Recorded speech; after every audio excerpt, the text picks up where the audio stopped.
ଶାଶୁ ମା ମୋତେ ସକାଳୁ ସକାଳୁ ଆଣିକି ଧରିଦେଲେ, କହିଲେ କି ଆକୁ ନେ କ'ଣ ଗୋଟେ କରିବୁ। ଏଗୁଡ଼ାକ ଛୋଟ ଛୋଟ କାଙ୍କଡ଼ ହେଇଛି, ଆକୁ ବେଶୀ ନୁହଁ, ମୁଁ ତାକୁ ମାତ୍ର 2 ପିସ୍ ଲେଖେ କରିଦେଲି, କାରଣ ତାକୁ ଭାଜିବାର ଥିଲା। କ'ଣ କରିବି ହେଇକି ତାକୁ ଅଳ୍ପ ବେସର ସଜାଇବାକୁ ଗଲି, ତାକୁ ଭାବିଲି ବେସର ଟିକେ ଦେଇକି ତାକୁ ଭାଜିଦେଲେ ବହୁତ ଭଲ ଲାଗିବ। ସେଥିପାଇଁ ମୁଁ ତାକୁ 2 ଫାଳ କରିଦେଲି, ଆଉ ମାନେ ବେଶୀ ସରୁ କରିବିନି, ବେଶୀ ସରୁ କଲେ ସେଇଟା ଗିତିଗିତା ହେଇଯିବ। ତାପରେ ଇଆଡ଼େ ମୁଁ ବେସର ସଜାଇଦେଲି, ସେଇଥିରେ ନେଇଥିଲି ଜିରା, ସୋରିଷ, ଅଦା, ରସୁଣ, ଶୁଖିଲା ଲଙ୍କା, ତାକୁ ମୁଁ ବାଟିଦେଲି। ବାଟି ଦେଇକି ତାକୁ ପ୍ରସ୍ତୁତ କରିଦେଲି ଭାଜିବା ପାଇଁ।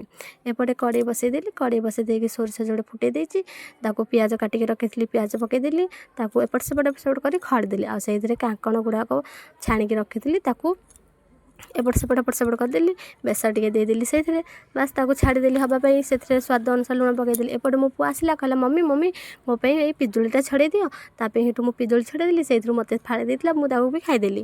ଖାଇଦେଲା ପରେ ଏପଟେ ତାପରେ କିଛି ସମୟ ପରେ ବାପା କହିଲେ ଝିଅ ଆଉ ଭେଣ୍ଡି ତ ବାରିରୁ ଧରିକି ଆସିଛି, ଯାଉନୁ ସେଗୁଡ଼ାକ ଭାଜିଦେବୁ ଟିକେ ବେସର ଦେଇକି। ତାକୁ ମୁଁ କ'ଣ କଲି, ଏମିତି ଭେଣ୍ଡି ଆଣିଲି, ଧୋଇଦେଲା ପରେ ତାକୁ ଛୋଟ ଛୋଟ ପିସ୍ କରିକି କାଟିଦେଲି।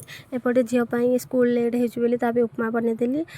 ଏପଟେ ତ ଭଜା ହେଇଗଲାଣି, ତାକୁ ଓହ୍ଲେଇଦେଲି, ଉପମା ତା ପାଇଁ ରେଡ଼ି କରିଦେଲି। ଆଉ ତା ଟିଫିନ୍ ବକ୍ସ ଆଣିଲି, ଟିଫିନ୍ ବକ୍ସ ସଫାସଫି କରିଦେଲି। ସେ ଯିବାର ଥିଲା ସ୍କୁଲ, କାନ୍ଧିଆ ପାଣି ଦେଇକି ତାକୁ ଭେଣ୍ଡି ରାନ୍ଧିବା ପାଇଁ, ତ ସେଥିପାଇଁ ମୁଁ ତାକୁ ପ୍ରସ୍ତୁତ କରିଦେଲି। ଏପଟେ ପିଆଜ ଫୁଟାଇ ଦେଇକି, ଜିରା ସୋରିଷ ଫୁଟାଇ ଦେଇକି ସେପଟେ ବସାଇଦେଲି କାନ୍ଧିଆରେ ବେସର ରଖିଥିଲି ବଳେଇକି, ସେଇଥିରୁ ବେସର ଟିକେ ଦେଇଦେଲି। ତାପରେ ଏପଟେ କାନ୍ଧିଆ 2ଟା କାଟିକି ତାକୁ ମୁଁ ଚିପୁଡ଼ିକି ରଖିଛି ତା ରସଟାକୁ, ଏଇଥିରେ ଦେବାର ଅଛି। ଆଉ ସେଇ ସମୟରେ ରୋଷେଇ କଲା ସମୟରେ ଏତେ ଛୋଟ ଭୁଲ ଯୋଗୁଁ ମୋର ଏତେ ଏମିତି ହେଇଯିବ ମୁଁ ଜାଣିନଥିଲି। ଏପଟେ ଆଖିରେ ପଡ଼ିଗଲା ପାଣି, ଆଉ ଲୁଣ ପକାଇଲା ବେଳକୁ ସେଟା ଛିଟକା ପଡ଼ିକି ଆଖିରେ ପଡ଼ିଗଲା, ତ ଆଖିକୁ ପ୍ରେସ୍ କଲି, ପାଣି ତାକୁ ଧୋଇଲି, ତାପରେ ଯାଇକି ସବୁ କାମ କଲି। ଏପଟେ ଝିଅର ସ୍କୁଲ ଟାଇମ୍ ରେଡ଼ି ହେଇଗଲା, ତ ତାକୁ ବାହାର କରିଦେଲି। ସ୍କୁଲ ଗାଡ଼ି ଆସିଲା ପୁଣି ତାକୁ ନେଇକି ଛାଡ଼ିଦେଲି। ଆଉ ଏପଟେ ବାପା ଆସିଲେ ହେରି ଗାଧେଇକି ଆସିଲେ, ତାଙ୍କୁ ସେଇଠୁ ମୁଁ ଭାତ ଦେଇଦେଲି। ରଖୁଛି।